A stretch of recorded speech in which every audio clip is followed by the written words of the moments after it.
Quand j'étais au lycée, on devait faire un exposé sur quel métier on voulait faire plus tard et j'avais pas d'idée. Donc j'ai dit psy. Mon métier, c'est être médecin psychiatre. Et être médecin psychiatre, c'est être médecin pour la santé mentale des gens et d'une certaine manière leur bonheur.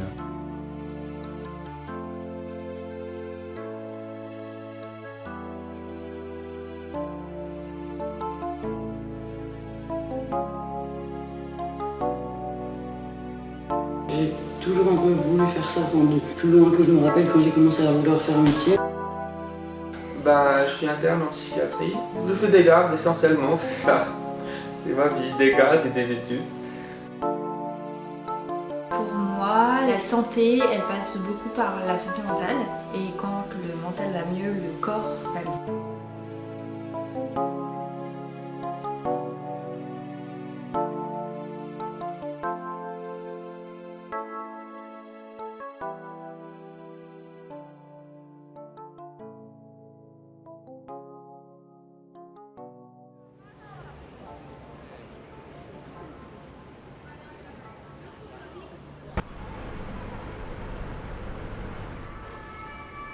Donc j'ai dit psy, sauf que je savais même pas la différence entre psychologue, psychiatre, psychanalyste, psychothérapeute, je savais pas ce que ça voulait dire la différence. Et puis en cherchant un peu, c'est vraiment les maladies psychiatriques qui m'intéressaient le plus. Voilà, elle présente le congrès comme on avait fait avec le livret. Enfin, c'est... Le dos et les épaules et tout, c'est le sac vraiment était hyper bon. Le sac, genre il faisait 12 kilos, même des fois 14 avec l'eau et la bouffe, tu vois. T'avais un bâton ?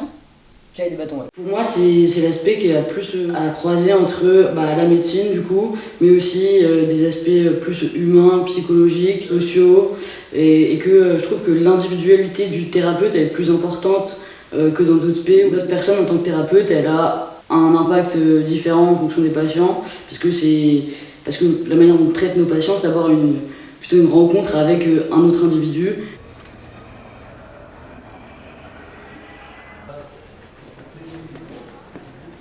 La vie des internes.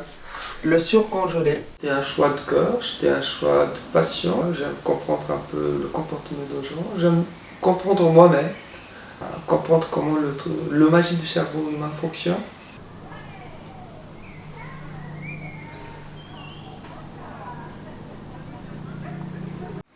Je pense que j'ai passé peut-être, et j'espère, la partie la plus dure. Avec les études, avec tout, il me reste 2 mois pour avoir mon diplôme. Alors je sais plus quand est-ce qu'on avait cours tous les deux. Ils étaient pas à côté. Février par là. Oui, c'était février. La psychiatrie, c'est vraiment une très très belle spécialité qui est hyper complète, qui est particulière, qui est pas forcément tout à fait comme les autres.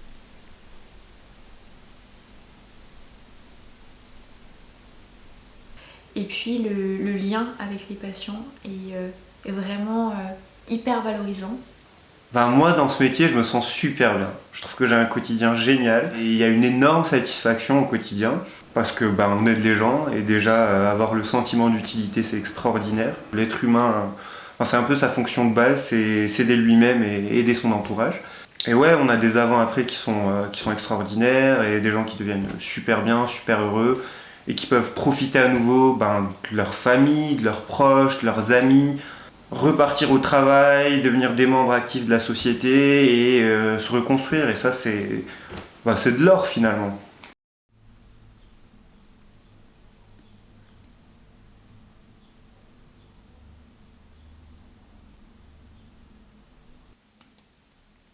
Pour faire de la psychiatrie, j'avais pas le choix de faire médecine. Donc c'était 1 an vraiment d'acharnement, d'abnégation de soi pour faire que travailler tout le temps.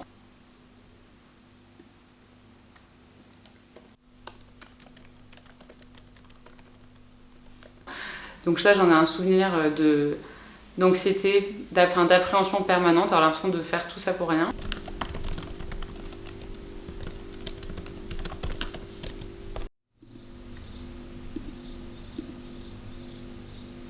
Une fois que je suis arrivée en médecine, la première année est un peu compliquée, je l'ai redoublée. J'étais assez jeune à ce moment-là, parce que j'ai eu mon bac, j'avais 15 ans. Donc du coup, je suis arrivée assez jeune dans une autre ville et du coup, et à la fois commencer les études de médecine et apprendre à vivre seule et tout, c'était pas forcément très simple.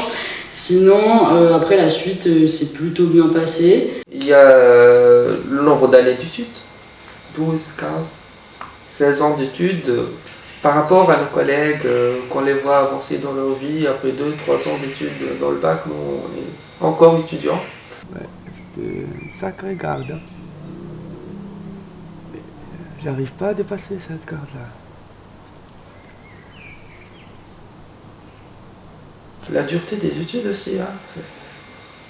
En médecine, pendant les études, on fait 2-3 semaines de nuit blanche par moment, on fait 2-3 heures de sommeil par nuitée pendant les examens.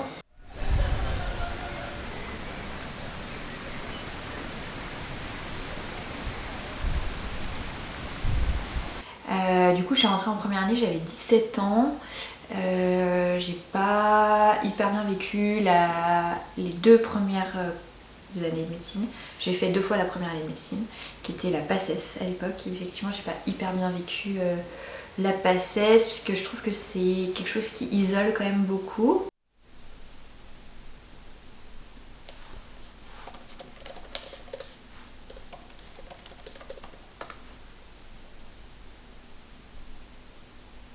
On est tout le temps en train de travailler. Pour ma part, j'étais dans une nouvelle ville. Ma famille n'est pas hyper loin, mais malgré tout, voilà, j'habitais toute seule pour la première fois. Je travaillais beaucoup et finalement, c'est quelque chose qui n'est pas simple à vivre. Pendant les études de médecine, que ce soit la PACES, donc la fameuse première année de médecine, ou le reste des études, en fait, on prend que des gens qui sont scolairement très affûtés, si je puis dire. Et on a sur les 200 d'une promotion, tout le monde est super chaud. Et le fait que tout le monde soit super bon, ça rebat les cartes. Et finalement, alors qu'on était dans le lead dans sa classe, dans son lycée, on se retrouve tout juste dans la moyenne et on se bat un petit peu pour rester dans la course. Donc ça, c'est assez particulier. Et évidemment, ça demande une quantité de travail énormissime. Et ça, justement, c'est ultra challengeant pour la santé mentale. C'est une épreuve qui peut être très traumatisante, les études de médecine. Tous les étudiants en médecine, tous les médecins ont eu des gens dans leur entourage, pas un, pas deux, mais beaucoup, qui ont craqué, qui ont fait des dépressions, qui ont développé des troubles anxieux, qui ont développé des addictions. Et finalement, ça nous met à nouveau face à tout ce questionnement de santé mentale. La relation que j'ai avec mes patients, il faudrait plutôt leur demander à eux comment ils sont avec moi. Je trouve que c'est pas évident de trouver comment se comporter entre être professionnel, être soi, quel type de professionnel. Et c'est beaucoup en voyant faire ses aînés, en voyant faire ses chefs, qu'on apprend et on prend un peu de chacun pour essayer de construire un peu sa position de médecin. Je pense qu'il faudrait demander à mes patients s'ils sont satisfaits des soins que je peux leur proposer. Je suis fière de continuer à avoir de la curiosité, à m'améliorer dans les trucs où je vois que je suis pas très pertinente. En fait, entre médecin et patient, il y a toujours une sorte d'échange et d'idées et d'émotions. Et on l'appelle le pathos. Et c'est en français, l'explication, c'est la sympathie, l'empathie ou l'antipathie. Autrement dit, cette sorte de symbiose entre deux personnes qui changent les émotions, c'est un peu particulier entre psychiatre et patient. On fait des projections sur ce patient, on fait des contre-transferts et on fait des blocages à la passation des émotions.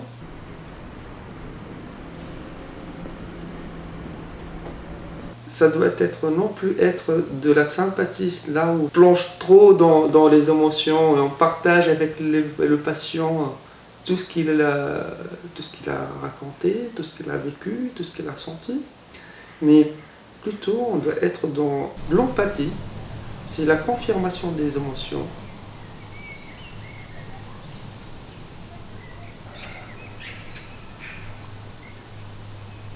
On est confronté à des histoires de vie qui peuvent être hyper dures, qui brassent, on arrive chez soi des fois avec des choses qui restent de la journée, mais je suis hyper fière de pouvoir accompagner mes patients, de pouvoir souvent être la première personne à qui Ils parlent un peu de leur vécu, de leur histoire, souvent des violences qu'ils ont pu vivre aussi. Et je suis hyper fière quand je vois que les patients vont mieux. Comment est-ce qu'on les aide à aller mieux? Ça dépend de la situation initiale. L'objectif, c'est de pouvoir aider les gens, de personnaliser ce qu'on propose au quotidien finalement aux patients. Déjà en fonction de la pathologie qu'ils présentent, donc de la maladie qu'ils présentent. Et à partir de là, on réfléchit avec eux à comment est-ce qu'on peut les aider, quels médicaments vont pouvoir entrer en jeu pour justement rééquilibrer leur situation psychique et leur permettre de se reconstruire progressivement.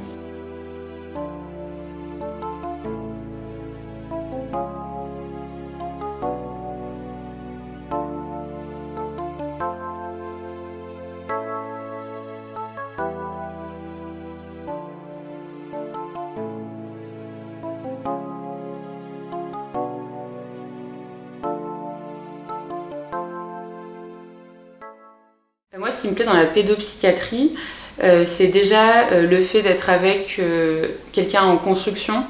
C'est assez vaste parce que finalement, il se passe vraiment beaucoup de choses entre la naissance et 18-25 ans. Donc, on peut voir tout le développement de l'enfant, de l'adolescent, qui sont souvent très pertinents. Parfois même plus que les adultes parce qu'ils ont beaucoup d'introspection, ils se posent beaucoup de questions.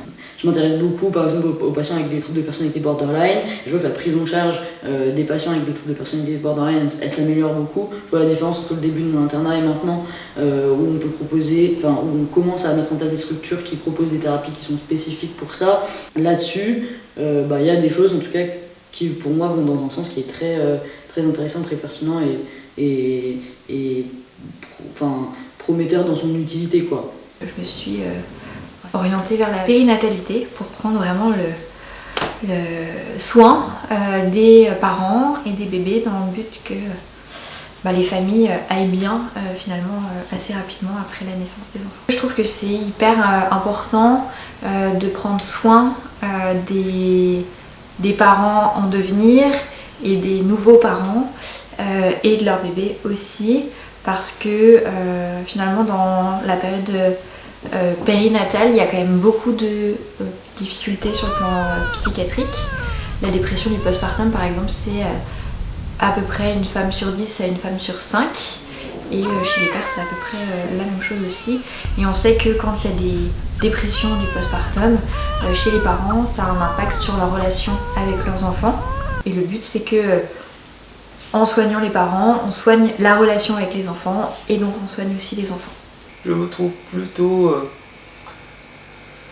dans tout ce qui est non pharmacologique en psychiatrie, loin des prescriptions, loin des traitements, mais quand même, il faut l'avouer que les traitements sont à certains moments et dans certains cas essentiels dans la prise en charge. Et moi je pense qu'il y a une chose que beaucoup de gens négligent un peu dans leur quotidien et qui est hyper important, c'est l'art. Pourquoi ? En fait, déjà aujourd'hui en psychiatrie, on a recours à l'art-thérapie qui soulage beaucoup les patients et on a des super bons retours. Et aussi moi d'un point de vue personnel, l'art c'est quelque chose qui me touche énormément. Et pendant mes études et aussi dans ma vie quotidienne actuellement, en fait je fais beaucoup de musique, j'essaie de dessiner, de peindre et finalement tout ça au quotidien, ça me construit et ça construit ma sérénité et le fait que j'adore mon quotidien.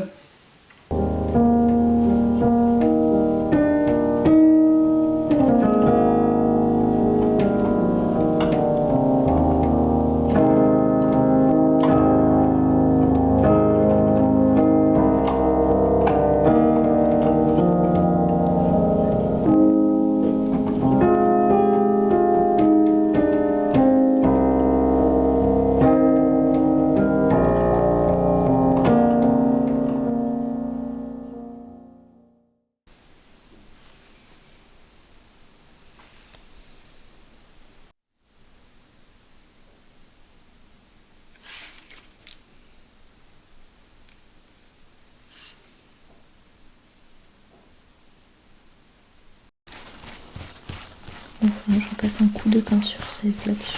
Je dirais que pour construire un entretien psychiatrique, c'est comme en médecine somatique, les antécédents, les traitements, le mode de vie, l'histoire de la maladie, la clinique. Mais ça nécessite aussi parfois de s'ajuster un peu plus au patient et peut-être qu'on ne va pas avoir tout ça dans cet ordre-là précis, mais on rebondit, on revient, on ajuste, voilà, ça demande une certaine créativité, savoir faire des hypothèses aussi voilà, sur les ressentis des patients, etc. En psychiatrie, il y a quand même pas mal d'idées reçues sur les psychiatres, sur la psychiatrie. Il y a des idées reçues qui sont fondées parce qu'en effet, ça a été... dans l'histoire de la psychiatrie, il y a des choses qui ont été faites qui sont peu humaines, qui ne prennent pas en considération le patient, qui sont très paternalistes. La psychanalyse peut faire encore beaucoup de mal aujourd'hui à certains patients. Il faut vraiment voir que c'est une médecine qui a beaucoup changé, beaucoup évolué. Donc maintenant, c'est les droits du patient au centre. Lui, ce qu'il veut qui est important et son bien-être avant tout. Et c'est plus avant... c'est plus comme avant où il n'avait pas le droit de décider, il n'avait pas le droit de parler, et c'était les psychiatres qui avaient raison, avec des théories assez fumeuses et qui sont très dépassées aujourd'hui. Donc il faut pas avoir peur de la psychiatrie, de la nouvelle psychiatrie et des jeunes psychiatres.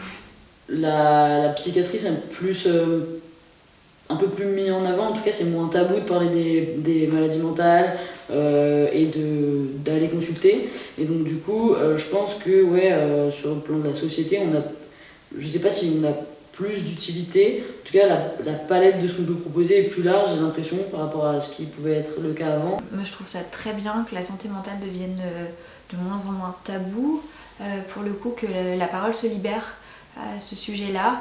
Je pense que plus la parole se libérera, plus les personnes oseront aller vers les soins, peut-être plus rapidement, sans attendre que ce soit complètement la catastrophe pour aller voir un psychiatre. Je pense aussi que le fait de parler de santé mentale et de démystifier un peu ça réduit la stigmatisation. La stigmatisation dans la psychiatrie, ça a plein de conséquences. Ça a des conséquences sur les soins psychiques. Le fait que la psychiatrie elle soit stigmatisée, ça fait que les patients vont consulter plus tardivement quand ils ont des problèmes sur le plan psychiatrique parce qu'ils ont peur, même que leur médecin généraliste les juge finalement. Ça va aussi avoir des conséquences sur le plan somatique parce que les patients psychiatriques, on dit psychiatriques, mais les patients qui souffrent de troubles psychiatriques, ils sont moins bien soignés sur le plan somatique que les personnes qui ne souffrent pas de troubles psychiatriques. Donc c'est-à-dire que un patient qui arrive aux urgences, qui a une douleur thoracique, qui a un antécédent de troubles anxieux par exemple, on va peut-être se dire il fait une nouvelle crise d'angoisse, alors que finalement on pourrait passer à côté de quelque chose qui soit une embolie pulmonaire, un infarctus du myocarde, etc. Et puis il y a un autre point qui me semble hyper important, c'est le fait que la stigmatisation de la psychiatrie, elle modifie la façon dont les patients qui souffrent de troubles psychiatriques se perçoivent. Et en fait, ça amène à de l'autostigmatisation. L'autostigmatisation, c'est se dire je souffre de telle pathologie psychiatrique, donc je suis par exemple incapable de faire cela. Et donc plus on réduira la stigmatisation, plus on améliorera finalement ces différents points. La chose que je voudrais ajouter, c'est un chiffre moi qui me surprend à chaque fois et que je trouve tristement fort, c'est qu'une personne sur 4 dans le monde va être face à des problèmes, à des maladies de santé mentale au cours de sa vie. C'est énorme finalement. Et ça montre aussi l'importance de savoir demander de l'aide. Parce que finalement, quand on a la jambe cassée, on va aux urgences, on fait une radio, on met un plâtre et on l'accepte. Aujourd'hui, je pense que c'est important que les gens conçoivent que si on est malheureux, si on n'est pas bien, s'il y a une dépression, faut aller voir un médecin psychiatre ou un professionnel de santé de façon générale et prendre les mesures qui vont être importantes pour retrouver son équilibre interne. Parce que la société a parfois la fausse image que la santé mentale, c'est juste une histoire de motivation et si t'es malheureux, c'est parce que t'as pas envie de sortir de chez toi. Mais la réalité, c'est que c'est beaucoup plus fort que ça. Il y a un déséquilibre hormonal, il y a plein de choses qui se passent dans le cerveau. Et finalement, nous, on est là pour aider les gens à rétablir cet équilibre. Et en fait, moi, il y a une métaphore que j'aime bien en santé mentale, c'est que s'il y a une pathologie psychiatrique, s'il y a un mal-être, s'il y a quelque chose, c'est comme si on était dans une pièce qui était sombre. Et quand on est dans cette pièce qui est ultra sombre, ben déjà on est isolé, on n'est pas bien. Et ben les gens ils vont chercher l'interrupteur. Et ils vont rester pendant un moment, on cherche l'interrupteur, on cherche l'interrupteur. Et finalement, nous, c'est quoi notre rôle? C'est de venir et de lui dire, ok, tiens une lampe torche, et maintenant ensemble on va chercher cet interrupteur. Et on va l'allumer ensemble, et ensuite il y a plein de lumière dans la pièce, et on peut ouvrir la porte, et aller dehors, et aller dans le jardin, et il y a le ciel bleu, et c'est tellement plus pratique et plus kiffant qu'on fasse ça tous ensemble.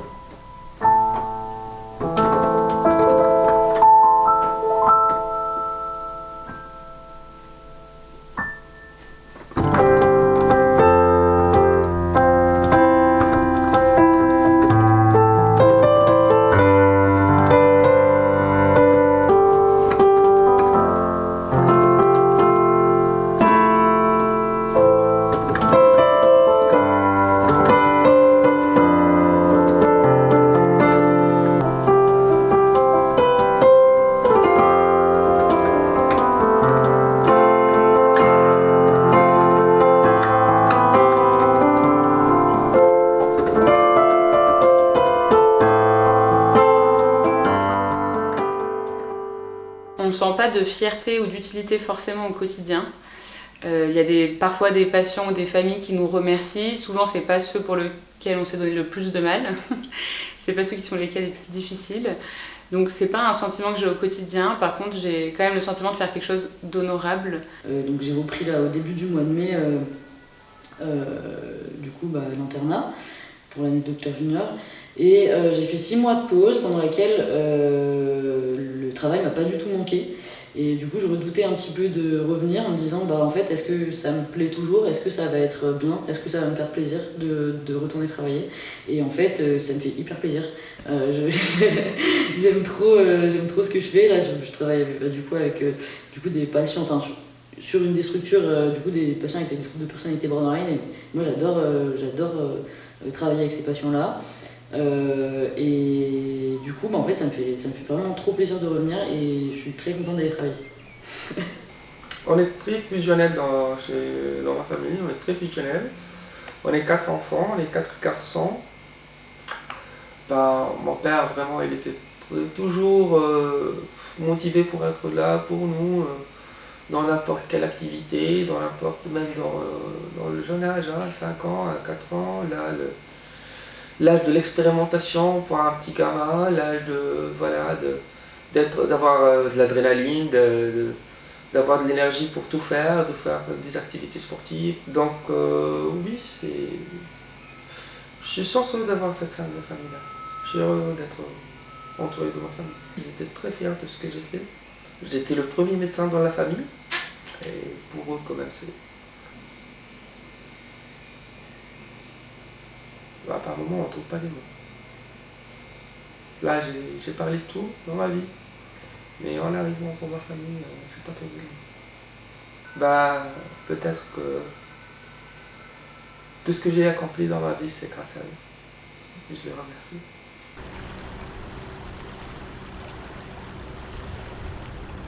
Ma mère, c'est l'une des personnes les plus empathiques et les plus sympathiques que je connaisse. Et j'essaie vraiment de m'inspirer d'elle en fait dans mon contact avec les gens parce qu'elle est extraordinaire, c'est un rayon de soleil et ses patients s'attachent à elle mais d'une force incroyable, surtout qu'elle est pédiatre donc elle fait ça avec les enfants et tout et je trouve ça exceptionnel et en plus elle est archi compétente et je m'inspire aussi de mon père parce que mon père c'est la figure d'excellence dans son domaine. C'était un des premiers, un des meilleurs, et c'est vraiment quelqu'un qui m'a transmis un peu la passion de la médecine. En fait, si vous voulez, je pense que ma mère m'a transmis la passion de l'être humain et mon père la passion de la médecine.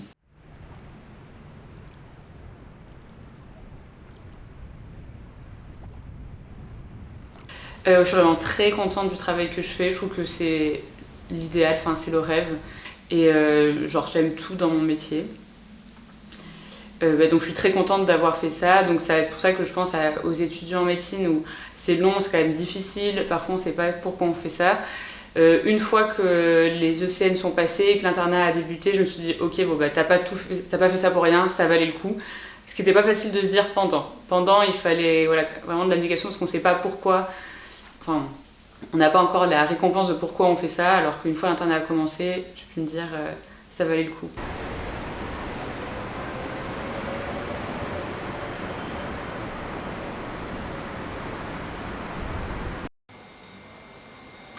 Si j'aurais à faire le choix encore une fois, encore 1000 fois, j'aurais opté toujours pour la psychiatrie, pour la médecine. Et je ferais rien d'autre. Voilà, je regrette pas du tout mon choix de la psychiatrie.